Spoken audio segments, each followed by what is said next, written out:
नमस्कार प्यारे विद्यार्थियों, कैसे हैं आप सब लोग। उम्मीद करता हूँ आप बहुत अच्छे होंगे, अच्छे से पढ़ाई कर रहे होंगे घर पे। आप इस समय की कीमत को समझते हैं, बहुत महत्वपूर्ण है आपके लिए ये समय। इस समय हम लापरवाही नहीं कर सकते, हमें अपनी स्टडी को रेगुलर रखना होगा, कंसिस्टेंटली हमें स्टडी करनी होगी ताकि हम हमारे टारगेट्स को अचीव कर पाए।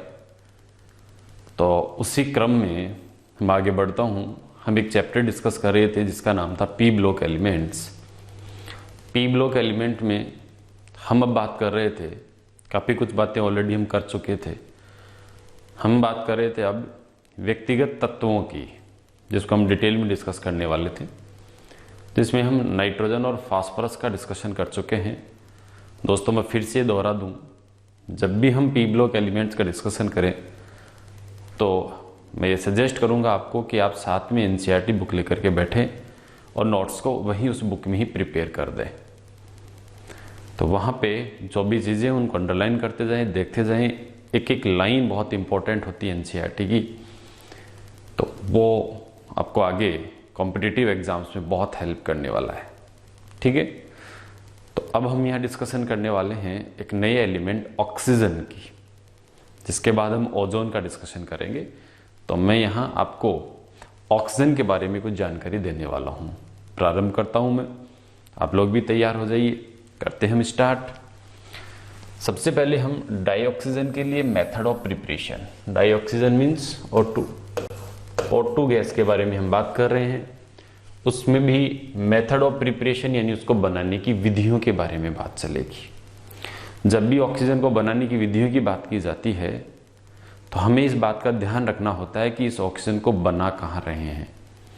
अगर आप इसी ऑक्सीजन को प्रयोगशाला में बनाते हैं तो आपको अलग विधियों की आवश्यकता होगी। अगर आप इसी ऑक्सीजन को औद्योगिक स्तर पर बनाते हो तो अलग उसके लिए विधि होगी। और अगर बड़े स्तर पर कहीं ऑक्सीजन बनाने की ज़रूरत पड़ गई तो उसके लिए अलग उसका तरीका होगा। सबसे इम्पोर्टेंट इसमें प्रयोगशाला विधियाँ होती है। तो प्रयोगशाला विधि की जब आप बात करते हो तो प्रयोगशाला में आप इसको कैसे बना सकते हैं, तो प्रयोगशाला विधि की मैं यहाँ बात कर रहा हूँ। प्रयोगशाला में अगर आप इसको बनाते हैं तो इसके बहुत से तरीके होते हैं। उनमें से कुछ महत्वपूर्ण तरीके मैं आपके साथ यहाँ डिस्कस कर रहा हूँ। सबसे पहला, ऑक्सीजन की अधिकता वाले लवणों को हम गर्म करते हैं। सबसे पहला तरीका क्या है, जिनमें ऑक्सीजन अधिक हो उन लवणों को हम गर्म करेंगे। ऑक्सीजन की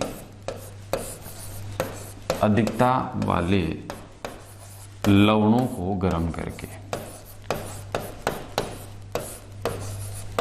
ओके, अब यहां क्या होता है, ऑक्सीजन की अधिकता वाले लवण कौन से हैं ये भी तो हमें चेक करने होंगे। तो ऑक्सीजन की अधिकता वाले लवण में सबसे पहला लवण आता है क्लोरेट लवण। क्या होता है क्लोरेट, ClO3 माइनस जो होता है उसको क्लोरेट बोलते हैं। पोटेशियम के साथ ये जुड़ गया तो पोटेशियम क्लोरेट। ध्यान से इसका नाम सुन लीजिएगा, पोटेशियम क्लोरेट। ClO3 माइनस ये क्लोरेट होता है। यहाँ ऑक्सीजन अधिकता में है ये समझ लीजिए आप। जब आप इसे गर्म करेंगे तो ये पोटेशियम क्लोराइड और जो ऑक्सीजन एक्स्ट्रा थी ये ऑक्सीजन यहाँ से इवॉल्व हो जाएगी, मुक्त हो जाएगी, बाहर आ जाएगी। और सबसे पहले प्रयोगशाला में ऑक्सीजन इस लवण को गर्म करके ही बनाया गया था। इसके अलावा हम क्लोरेट नहीं, नाइट्रेट लवणों को भी गर्म करके ऑक्सीजन बना सकते हैं। नाइट्रेट लवणों को जब गर्म करते हैं तो क्या होता है, ये हम एस ब्लॉक में भी काफ़ी डिस्कस करते हैं।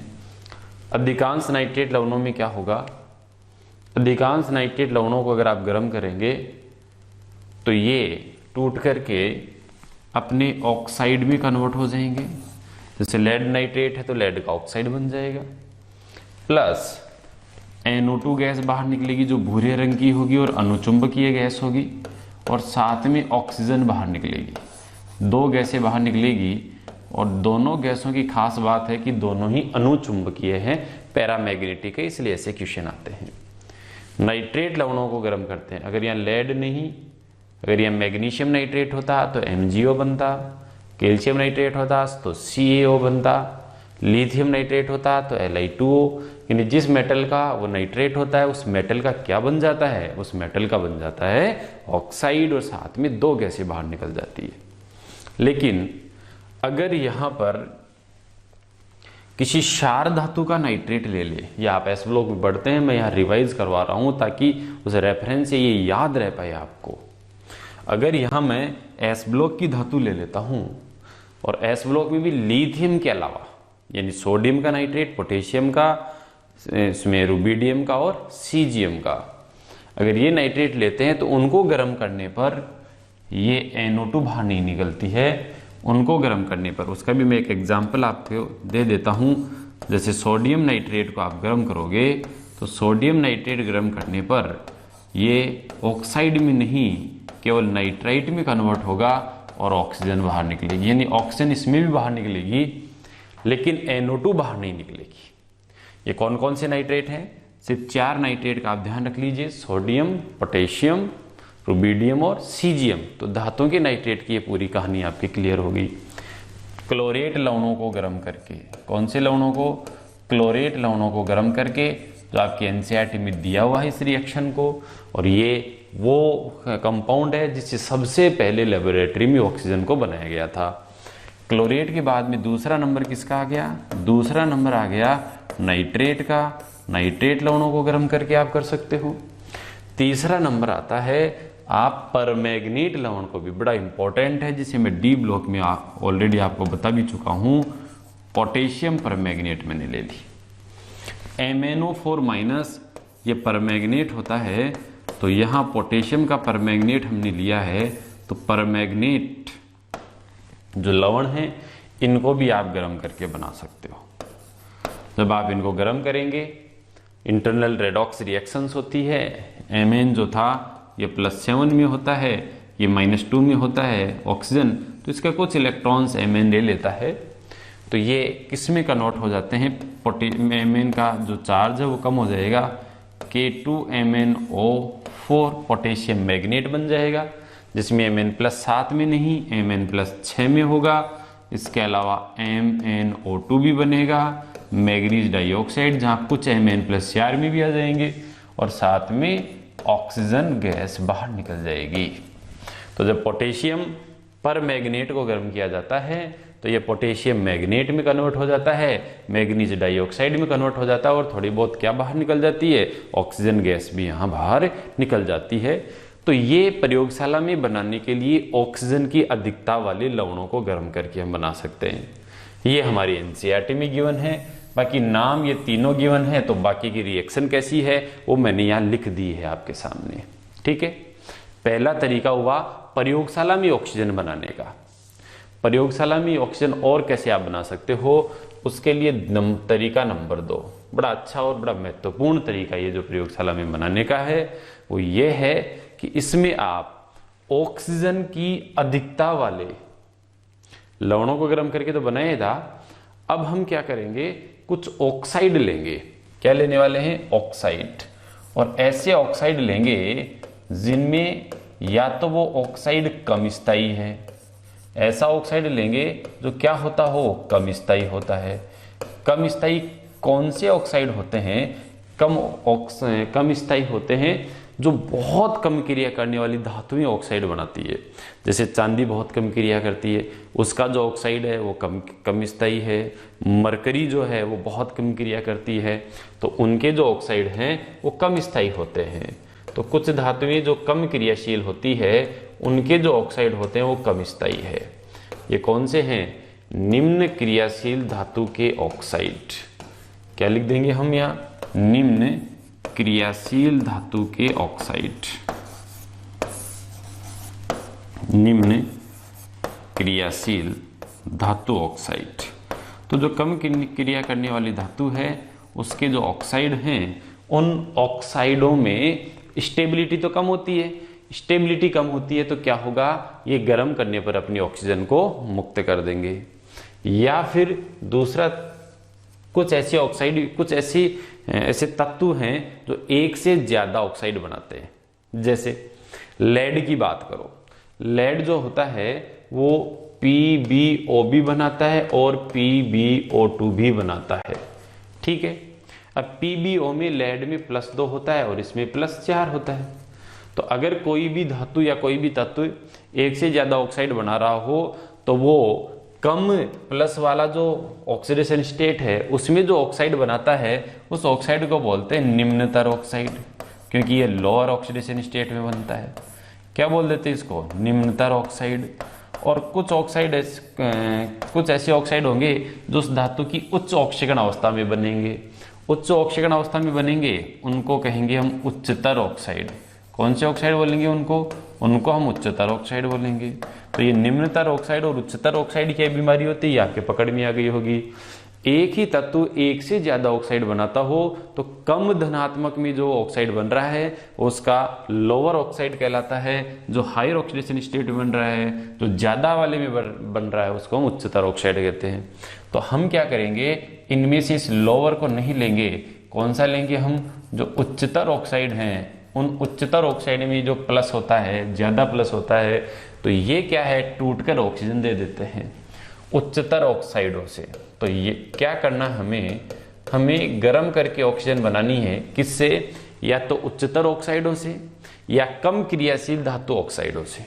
ठीक है, या तो चांदी और मरकरी के ऑक्साइड्स को, या लेड का ऑक्साइड है, या आयरन का, जैसे एक तो FeO बनता है, एक Fe2O3 बनता है। तो वो जो उच्च ऑक्सीकरण अवस्था वाला बनता है वहां से हम प्राप्त कर सकते हैं। जैसे इसके लिए हम रिएक्शन लिखें, सिल्वर का ऑक्साइड अगर हुआ,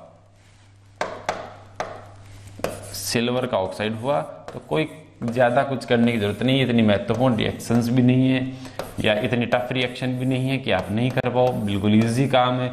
जैसे सिल्वर के ऑक्साइड को तोड़ा तो Ag+O2 बन गया, मरकरी के ऑक्साइड को आप तोड़ोगे HgO को तो ये क्या बन जाएगा, it will convert into the Ag+O2। बिल्कुल सिंपल चीजें हैं। ये धातुएं जो है ऑक्सीजन को पसंद नहीं करती, ये ऑक्सीजन के साथ जब कंपाउंड बनाती है तो जो ऑक्साइड बनता है वो बहुत ही कम स्टेबल होता है, तो ये इन धातुओं को प्राप्त कर लेते हैं। इसके अलावा मान लो आपने PbO2 लिया और PbO2 को लेकर के क्या किया, इसको आपने गर्म किया, तो ये क्या है, उच्चतर ऑक्साइड है। उच्चतर ऑक्साइड है तो ये टूट करके निम्नतर ऑक्साइड में आ जाएगा और निम्नतर ऑक्साइड में आकर एक्स्ट्रा ऑक्सीजन को क्या कर देगा, बाहर निकाल देगा। समझ में आ रही कहानी? इसको तोड़कर Pb+O2 मत बना देना, इसका उच्च ऑक्साइड निम्न ऑक्साइड में जाएगा, जबकि ये ऑक्साइड टूट करके धातु दे देंगे, ये फर्क रहेगा इनमें। जैसे Pb3O4, इसको आप गर्म करेंगे तो ये भी क्या बना देगा, PbO+O2। क्या बना देगा, PbO+O2। तो ये इस तरीके से ये सारी चीजें चलती रहेगी, दिक्कत इसमें कोई नहीं। तो फिर हम आगे बढ़ते हैं। तो ये दूसरा तरीका हो गया लैब में उसको बनाने का, ऑक्सीजन को बनाने का, कि आप क्या करें, कम क्रिया करने वाली जो धातुएं थी उनके ऑक्साइड को लीजिए, वो कम स्थायी होते हैं, या उच्चतर धातु ऑक्साइड लीजिए, वो भी कम स्थायी होते हैं।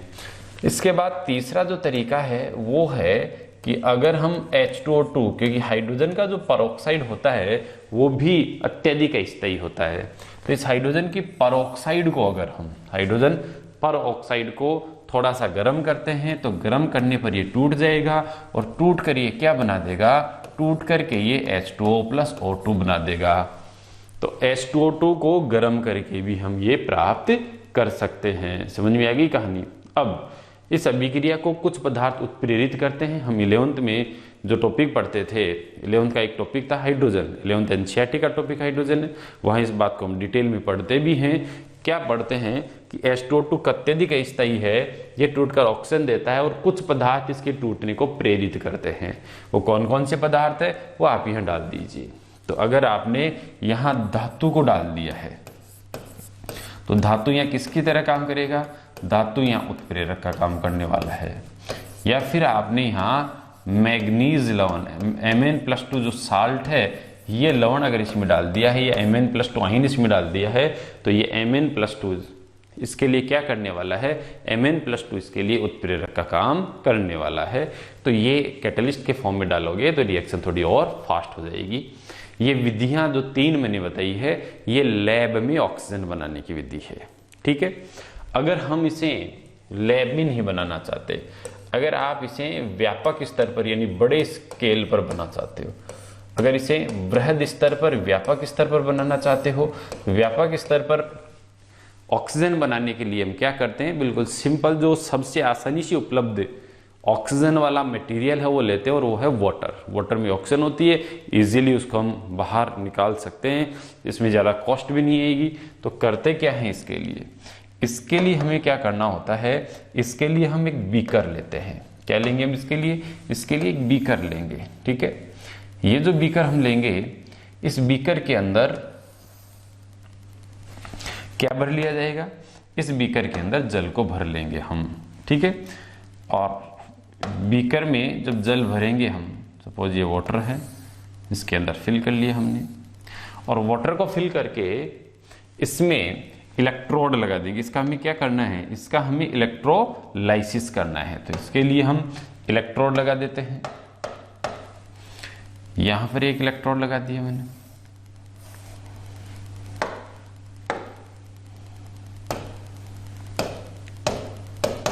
यहां एक इलेक्ट्रोड लगा लेते हैं। एक इलेक्ट्रोड और 2 इलेक्ट्रोड हमें लगानी है, तो 2 इलेक्ट्रोड मैंने यहां लगा दिए, ओके।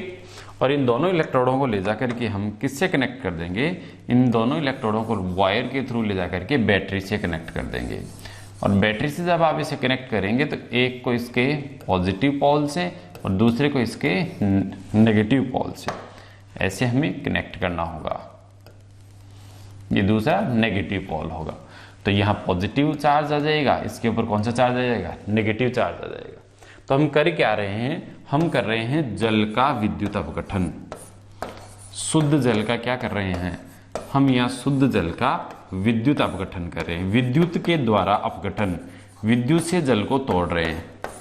अब क्या होगा, विद्युत से जल को तोड़ोगे तो जल में जो H2O के मॉलिक्यूल्स थे, वो H2O के मॉलिक्यूल्स इन इलेक्ट्रोडों के ऊपर जाएंगे। कुछ जल के मॉलिक्यूल्स इस इलेक्ट्रोड पर जाएंगे, कुछ जल के मॉलिक्यूल्स इस इलेक्ट्रोड के ऊपर जाएंगे। जैसे ही इस इलेक्ट्रोड के ऊपर जाएंगे, इस इलेक्ट्रोड के ऊपर जाकर के यहाँ पर पॉजिटिव चार्ज है, मतलब इलेक्ट्रॉनों की क्या है, कमी है। इलेक्ट्रॉनों की कमी है तो ये अपनी इलेक्ट्रॉन यहाँ डोनेट कर देंगे, और इलेक्ट्रॉन डोनेट कर देंगे तो यहाँ पर होगा ऑक्सीकरण। इस इलेक्ट्रोड पर ऑक्सीकरण होगा, क्योंकि यहाँ इलेक्ट्रॉन कम है, इलेक्ट्रॉन कम है तो यहाँ इलेक्ट्रॉन त्याग दिए जाएंगे। और यही जलकाणु अगर इसके ऊपर जाता है तो यहाँ पहले से इलेक्ट्रॉन ज्यादा है तो इन इलेक्ट्रॉनों को ये ग्रहण करेगा, इलेक्ट्रॉनों को ग्रहण करेगा जलकाणु, तो यहाँ क्या हो जाएगा, अपचयन। तो एक इलेक्ट्रोड पर अपचयन क्रिया यानी इलेक्ट्रॉन लेने की क्रिया चालू हो जाती है, दूसरे इलेक्ट्रोड पर इलेक्ट्रॉन देने की क्रिया यानी ऑक्सीकरण चालू हो जाता है।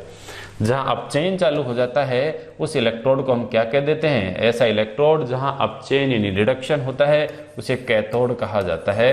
तो ये कैथोड वाला प्रक्रम हो गया।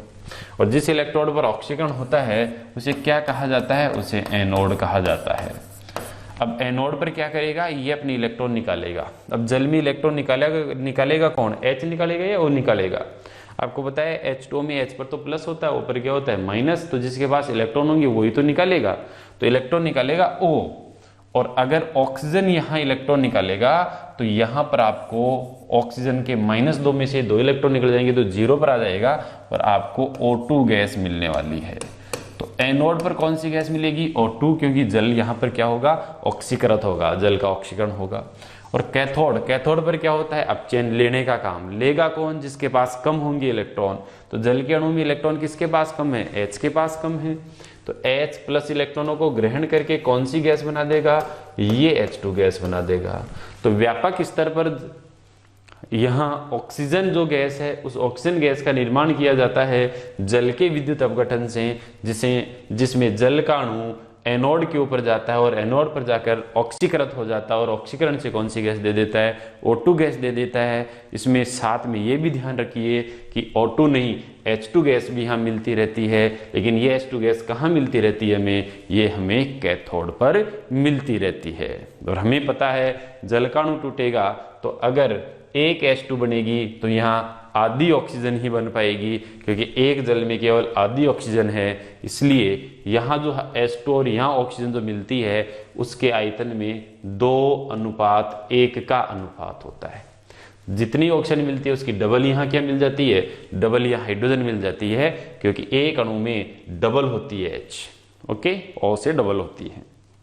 नेक्स्ट देखिए आप, इसके अलावा इसी ऑक्सीजन को अगर हम कहाँ बनाना चाहिए, अगर आप इसी ऑक्सीजन को औद्योगिक स्तर पर बनाना चाहते हैं, इंडस्ट्रियल लेवल पर बनाना चाहते हैं, तो औद्योगिक स्तर पर क्या करते हैं, बिल्कुल कम खर्चा आना चाहिए। तो औद्योगिक स्तर पर जब ऑक्सीजन बनाने की बात आती है तो औद्योगिक स्तर पर करते क्या है, बनाते नहीं है जो पहले से ही बनी हुई है उसी को शुद्ध कर लेते हैं। आपको पता है पहले से ऑक्सीजन बनी हुई और कहाँ बनी हुई है, वायु में उपस्थित है। पेड़ पौधे ऑक्सीजन बना बना करके वायु में छोड़ते रहते हैं, तो हवा में ऑक्सीजन की कोई कमी नहीं है, हमें केवल वायु से इसको क्या करना है, शुद्ध करना है। तो औद्योगिक स्तर पर बनाने के लिए क्या करते हैं, अशुद्ध वायु लेते हैं। अशुद्ध वायु में क्या क्या होता है, अशुद्ध वायु में O2 होती है, N2 होती है मेन, तो इसके अलावा CO2 भी थोड़ा बहुत, जलवाष्प भी है, ये सब चीजें इसमें। क्या करते हैं, सबसे पहले CO2 और जलवाष्प को हटा दिया जाता है, क्योंकि इनको हटाना थोड़ा सा आसान काम है। अशुद्ध वायु को जल में से प्रवाहित कीजिए उच्च दाब पर, जलवाष्प जल में रह जाएगी, CO2 जो है वो जल के अंदर घुल जाएगी, वहीं रह जाएगी। फिर थोड़ी बहुत अगर जलवाष्प रहेगी तो निर्जल CaCl2 जो पड़ा होगा उसके ऊपर से प्रवाहित करना, जल को वो सोख लेगा। तो काफ़ी अच्छे अच्छे उपाय हमारे पास होते हैं जलवाष्प और CO2 के लिए। CO2 का अवशोषित करना है तो KOH के सॉल्यूशन में जो होता है उसके ऊपर से प्रवाहित करेंगे, तो KOH का सॉल्यूशन CO2 का अवशोषित कर लेगा। तो काफ़ी अच्छे तरीके हैं इनको हटाने के। तो सबसे पहले क्या किया जाता है, CO2 व जलवाष्प का निष्कासन कर लिया जाता है, जो बड़े आसान काम है। और भी कई चैप्टर्स में इसका इंटरलिंक देखने को मिलता है। CO2 व जलवाष्प का निष्कासन, जब CO2 और जलवाष्प इसमें निकल जाएगी फिर बचेगा क्या, CO2 और जलवाष्प निकल जाने के बाद इसके अंदर बचेगा O2 व N2 का मिश्रण। फिर इसके अंदर आपको मिलने वाला है O2 और N2 का मिश्रण। अब इस O2 और N2 के मिश्रण को हमें क्या करना होता है, सेपरेट करना होता है। तो O2 और N2 का जो मिश्रण है इसको सेपरेट करने के लिए इसका क्या किया जाएगा, इसको सेपरेट करने के लिए इसका करेंगे हम शीतलन, इसको करेंगे ठंडा। जब आप इसको ठंडा करोगे तो द्रव वायु मिलेगी आपको। इस द्रव वायु में कौन कौन मिलेंगे, O2 और N2। और फिर नाइट्रोजन वाले में मैंने आपको बताया था, जब आप इसका आसवन करेंगे, इसको गर्म करेंगे, और साधारण आसवन नहीं करना है, कैसा आसवन करना है, प्रभाजी आसवन करना है। जब इसका आप प्रभाजी आसवन करेंगे, फ्रैक्शनल डिस्टिलेशन करेंगे, तो O2 और N2 में कम अणुभार किसका है, N2 का। तो N2 वाष्प बन करके चली जाएगी, तो आपको वाष्प जो मिलेगी उसमें तो कौन मिलने वाली है, उसमें तो आपको N2 मिलने वाली है। और द्रव में कौन रहने वाली है, द्रव में आपके O2 रहने वाली है। तो इस तरीके से इस द्रवित वायु का प्रभाजी आसवन करवा करके आप O2 और N2 को सेपरेट करके दोनों गैसों को प्राप्त कर सकते हैं। तो इंडस्ट्रियल लेवल पर ऑक्सीजन और नाइट्रोजन को बनाने के यही मेथड्स होते हैं। ओके, तो ये इनको ऑक्सीजन को बनाने की विधियां समाप्त हो गई। एग्जाम में सीधा क्वेश्चन आ जाता है कि निम्न में से कौन से लवणों को गर्म करने पर, क्या क्वेश्चन आ जाता है, निम्न में से कौन से लवणों को गर्म करने पर ऑक्सीजन बाहर नहीं निकलती, ऑक्सीजन मुक्त नहीं होती। मान लो पहला ऑप्शन उसमें आ गया पोटेशियम क्लोरेट, तो हमें पता है इससे निकलेगी। दूसरा हमारे पास आ गया पोटेशियम डाइक्रोमेट K2Cr2O7। तीसरा हमारे पास आ गया अमोनियम डाइक्रोमेट NH4। बहुत अच्छा क्वेश्चन है ये और खूब रिपीट होता है ये, NH4 का होल ट्वाइस Cr2O7। चौथा हमारे पास आ गया पोटेशियम परमैंगनेट KMnO4। तो ऑक्सीजन की अधिकता वाली जो लवण है उनको गर्म करने पर ऑक्सीजन बाहर निकल जाती है, इससे भी ऑक्सीजन बाहर निकल जाएगी। इससे ऑक्सीजन जो डाइक्रोमेट है वो भी ऑक्सीजन की अधिकता वाले, इसमें भी ऑक्सीजन बाहर निकलेगी। पोटेशियम परमैंगनेट में भी ऑक्सीजन बाहर निकलेगी। वैसे ये भी ऑक्सीजन की अधिकता वाला लवण ही है, लेकिन ये अमोनियम का लवण है और अमोनियम के लवणों को गर्म करते हैं तो फिर ऑक्सीजन बाहर नहीं निकलती। फिर अमोनियम से या तो अमोनिया बनती है या इससे N2 ये बनते हैं। तो इसको गर्म करने पर ये इसलिए ज़्यादा आता है क्योंकि बहुत इंपॉर्टेंट है, ये है डाइक्रोमेट। लगता है कि ऑक्सीजन की अधिकता वाला लवण है, लेकिन यहाँ से नाइट्रोजन गैस बाहर निकलेगी जब आप इसको गर्म करोगे। ये हमने नाइट्रोजन वाले उस पॉइंट में पढ़ भी लिया है, इसलिए ये क्वेश्चन आता है। अमोनियम डाइक्रोमेट को अगर आप गर्म करेंगे तो वहां पर फिर ऑक्सीजन नहीं, क्या निकलने वाली है, N2 निकलने वाली है, और बाकी में क्या निकलने वाली है, ऑक्सीजन निकलने वाली है। तो ये ऑक्सीजन को बनाने की सारी विधियां हमारी यहाँ समाप्त हो गई है। आगे अब हम बात करते हैं डाई ऑक्सीजन की फिजिकल प्रॉपर्टीज की। डाई ऑक्सीजन के भौतिक गुणधर्म क्या क्या है। तो ये तो बड़ा आसान सा और सरल सा काम है, खूब हमने ऑक्सीजन देखी है, हवा के अंदर है।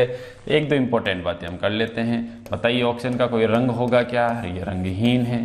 बताइए ऑक्सीजन की कोई गंध है, ये कैसी गैस है, ये गंधहीन भी है। ये ऑक्सीजन किस में सहायक है, ये जलाने में सहायक होती है, हम जानते हैं। ये किसी से भी क्रिया करती है तो बहुत ज़्यादा ऊष्मा उत्पन्न करती है, उससे ये आग लगा देती है, तो ये जलाने में सहायक है। जल में कम विलेय है, जल में न्यूनतम विलेय है।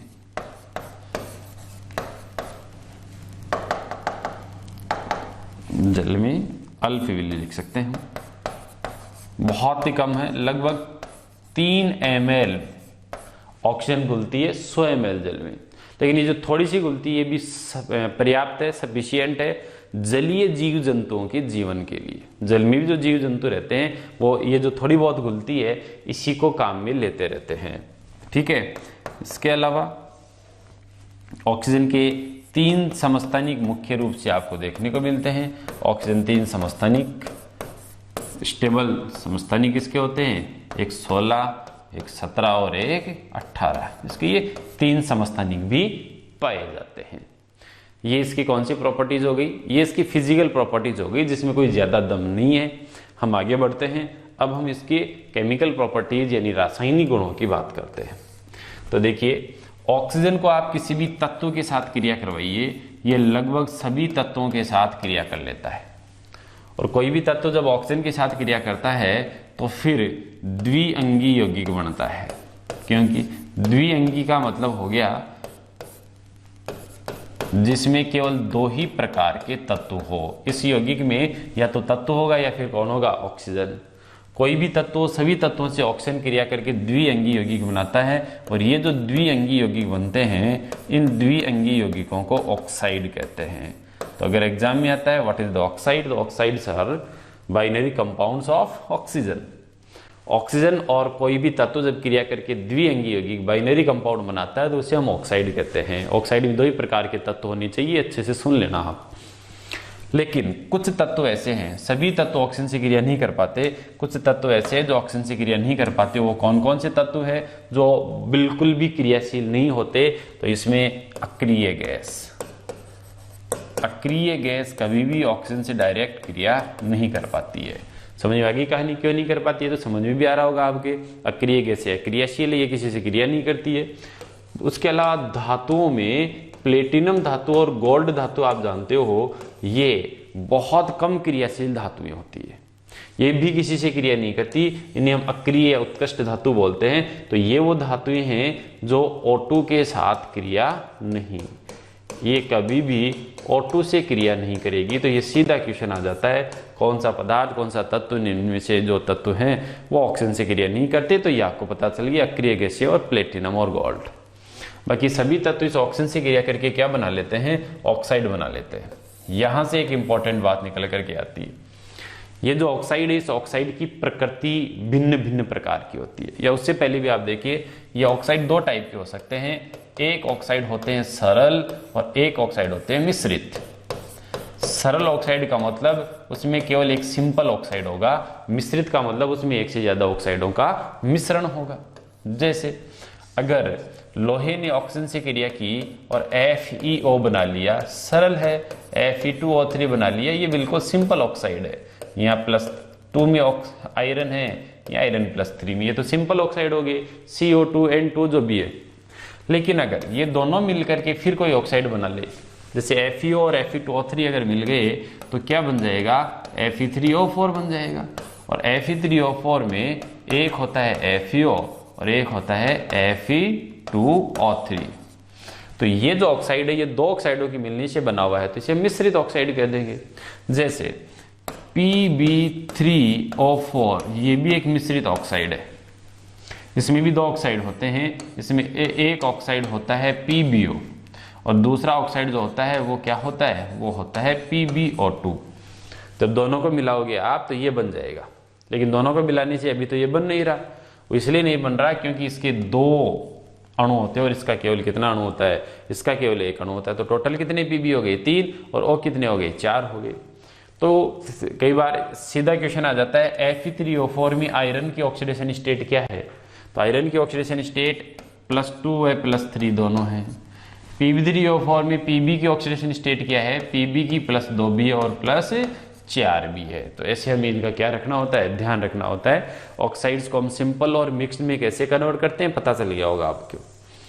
अब चाहे से वो सिंपल हो या मिक्स हो, ये जो भी ऑक्साइड बनेगा ये कैसे बनेगा, ये ऑक्साइड तत्वों की ऑक्सीजन से क्रिया करने से बनेगा। इन ऑक्साइडों की प्रकृति अलग अलग होती है। कुछ ऑक्साइड ऐसे होते हैं जिनको अगर जल में घोला जाता है, अब मैं थोड़ा डिटेल में इस चीज को बता रहा हूं। अगर मैं इस ऑक्साइड को किसी में घोलता हूं, जल में, तो कुछ तत्वों के ऑक्साइड ऐसे होते हैं जो जल में घुल करके अम्लीय विलयन बना देते हैं। तो ऐसे ऑक्साइडों को हम क्या कहते हैं, उनको हम बोलते हैं अम्लीय ऑक्साइड। क्या बोल देते हैं उनको, अम्लीय ऑक्साइड। तो अम्लीय ऑक्साइड क्या है, कहानी समझ में आ गई। ऐसे ऑक्साइड जो जल में घुलने पर क्या करते हो, अम्ल का निर्माण करते हो। ऐसे ऑक्साइड किससे बनेंगे, कौन से वाले, अम्लीय ऑक्साइड। अम्लीय ऑक्साइड बनाने के लिए जो तत्व आप ले रहे हो ये तत्व होने चाहिए अधातु।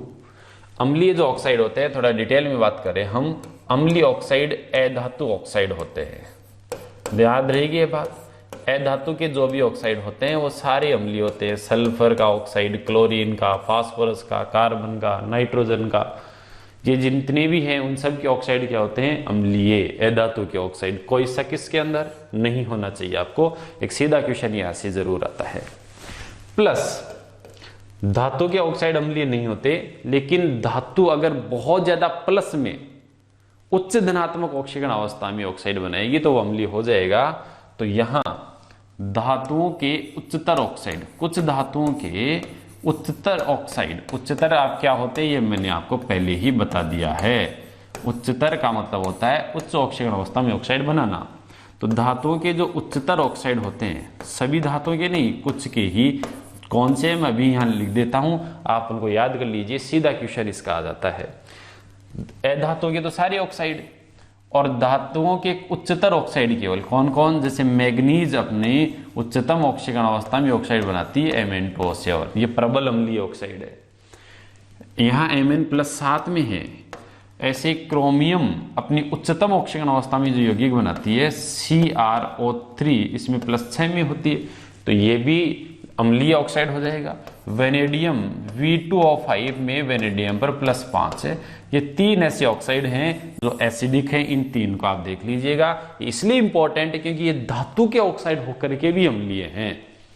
अधातु के तो सारे ऑक्साइड ही अम्लीय होते हैं, लेकिन धातु का कोई ऑक्साइड और वो अम्लीय हो, ये बड़ा इंपॉर्टेंट है, एक अलग मैटर है, बहुत महत्वपूर्ण मैटर है। इसलिए आप याद रखिए, इन ऑक्साइडों को आप जल में घोलेंगे तो ये एसिड बनाएंगे।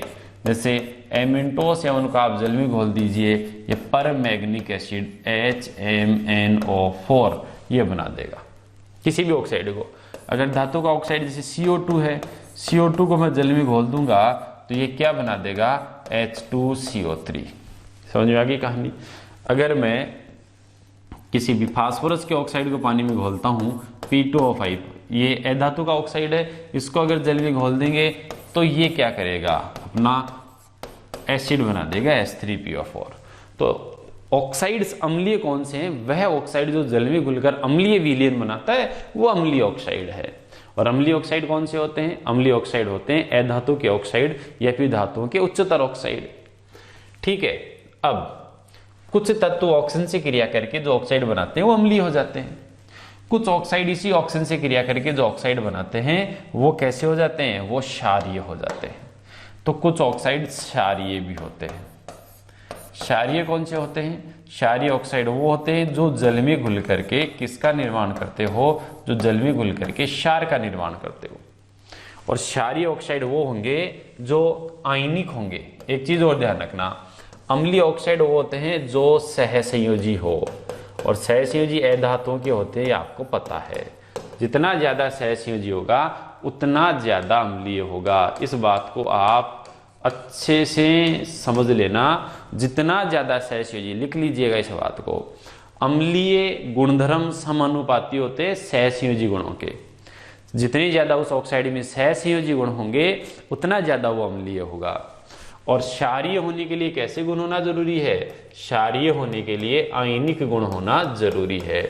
जो आयनिक ऑक्साइड होते हैं वो क्षारीय होते हैं, और जो सहसंयोजी ऑक्साइड होते हैं वो अम्लीय होते हैं। ये बिल्कुल बेसिक सी बात आपके पकड़ में आ जानी चाहिए। ओके, अब क्षारीय ऑक्साइड कौन बनाएगा? जो आयनिक यौगिक बनाते हैं। और आयनिक यौगिक कौन बनाते हैं? जो धातु होती है।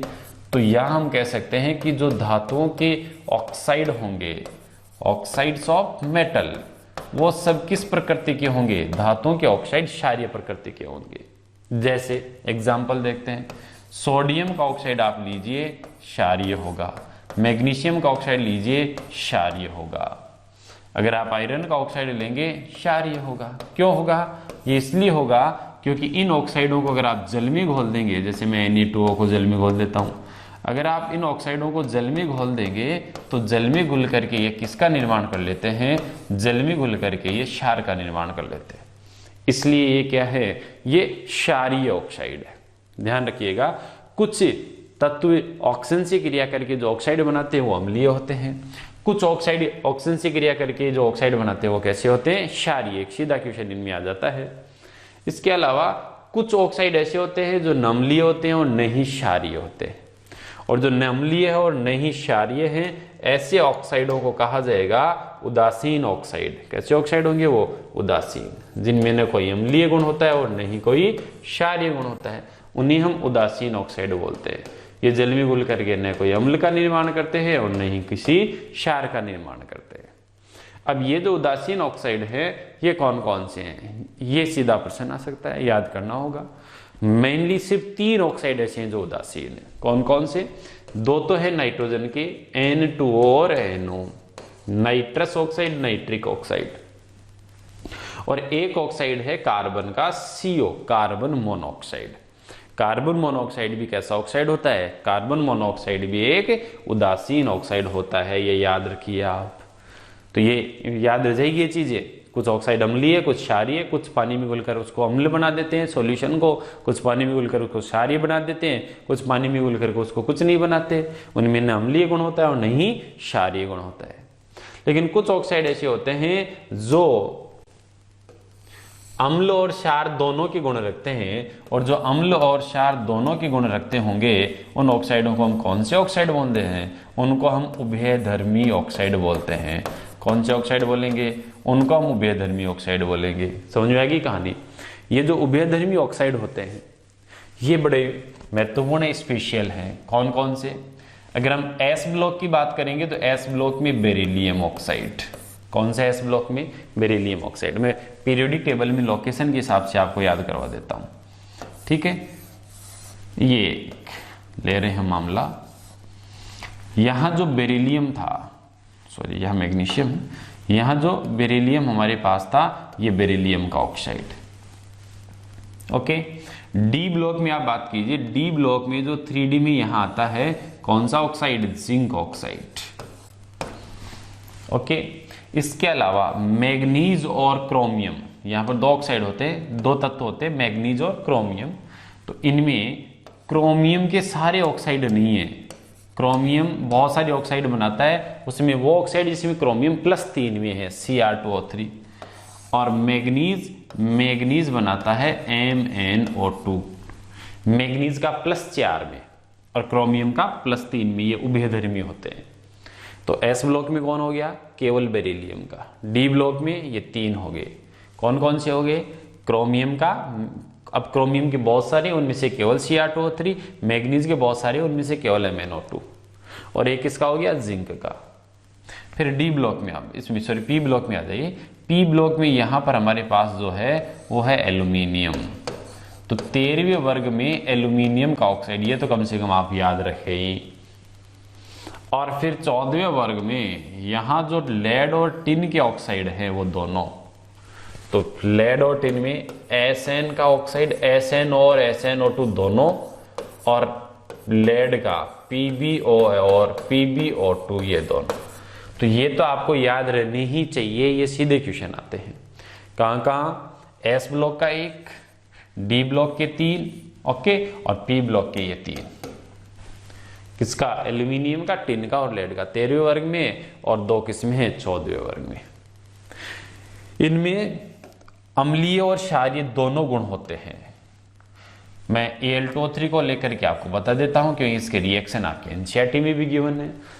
उभयधर्मी वो हैं जिनमें अम्ल और क्षार दोनों के गुण हो। ये अम्ल से क्रिया करवाओगे, अम्ल से क्रिया कर लेंगे, क्षार से क्रिया करवाओगे तो क्षार से भी क्रिया कर लेंगे। जैसे Al2O3 है, Al2O3 को अगर आप जल में घोलते हो और उस जल में कोई अम्ल डाल दो जैसे HCl, तो ये क्या करेगा? ये इस अम्ल के साथ क्रिया कर लेगा, यानी Al2O3 अम्लीय विलयन में घुल जाएगा। और क्रिया क्या करता है? एल्यूमिनियम जो होता है ये एल्यूमिनियम संकुल बनाता है, और संकुल बनाने के लिए जल के अणुओं को पास बुला लेता है। तो 6 जल के अणुओं को पास बुला लेता है, ओके। और इसके ऊपर क्या आ जाता है? +3 आ जाता है। एल्यूमिनियम पर +3 था, तो ये क्या करता है? जल के अणुओं के साथ कॉम्प्लेक्स बनाना चालू कर देता है।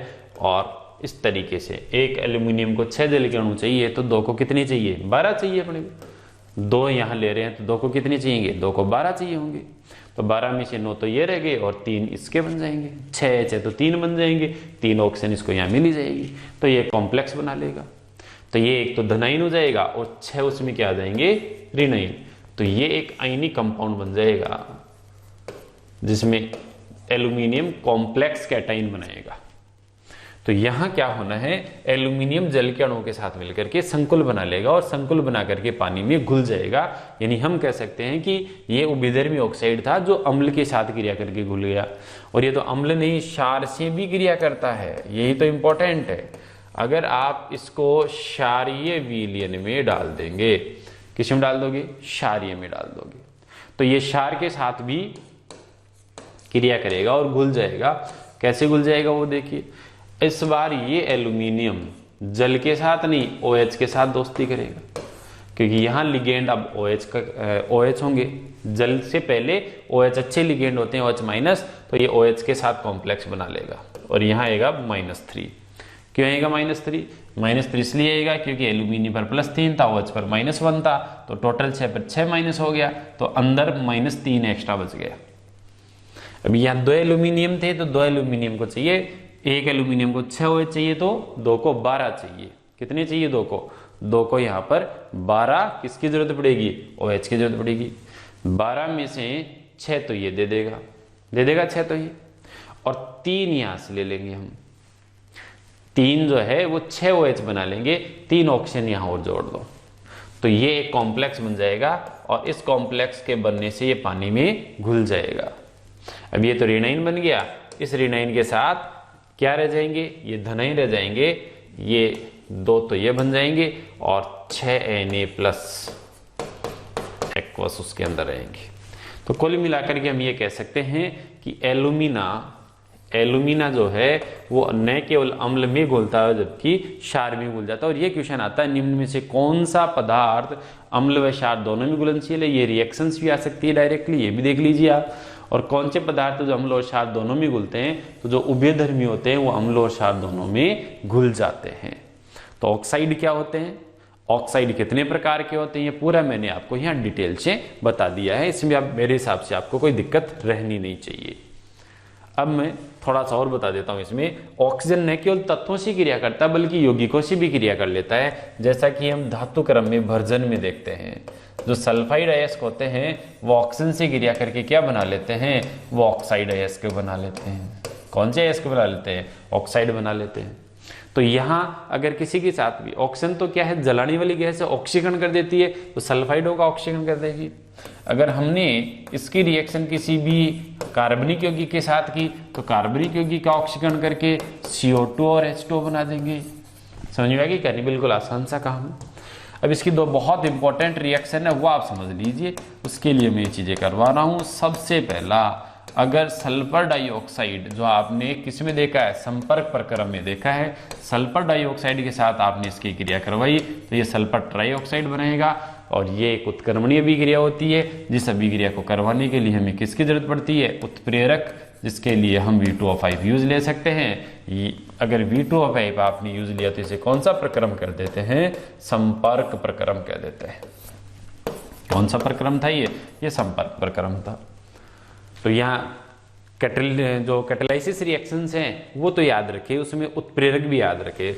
इसके अलावा आपने देखा था कि यही SO2 और O2 जब ऑक्सीकृत होते हैं और नाइट्रोजन का ऑक्साइड वहां उत्प्रेरक के रूप में काम आता है, 2SO3 बनता है यहाँ, तो इसको फिर हम संपर्क प्रक्रम नहीं कहते थे, इसको सीसा कक्ष विधि बोलते थे।